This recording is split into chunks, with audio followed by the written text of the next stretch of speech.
What's up? This is James again, no? From GC All Trend Footwear and Clothing. So, naatay arrival, fresh drop, KMY Loafers. So, ato ni unbox review na to. Let's go.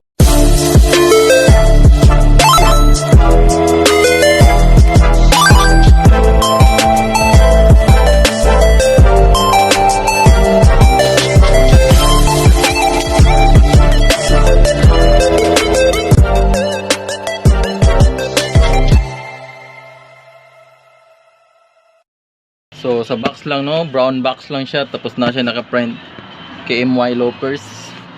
Saka na siya. Then dere ang info. So loafers, no, is trend na po ni siya karon. So atong ablihan. Pato isa. So this one, klaro ba?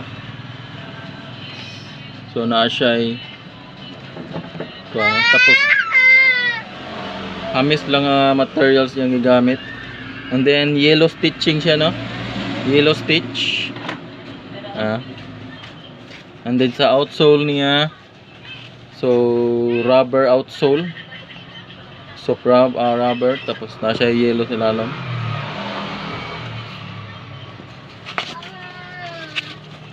Tingnan to. Okay, sa ilalim na siya sa iyahang outsole, KMY. Open na to.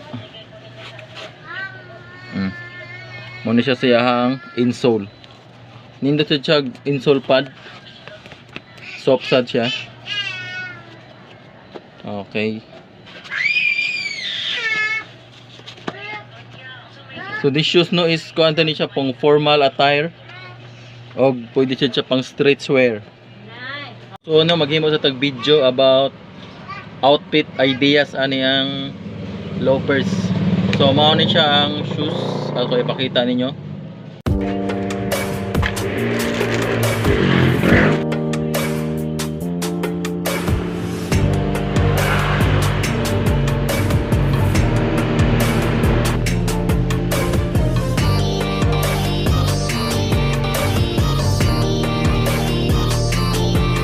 Sa interested ani, no, available na ni siya sa atong mini shop na located sa Sitio Malingin, Punta Enganyo, Lapu-Lapu City, in front of Malingin Red Gate, no? So available na sa ni siya ato ang page kani GC All Trend Footwear and Clothing, and then pwede ra sa ta maka-inquire, no, sa ako ang personal account James Pat Santosidad Siroy.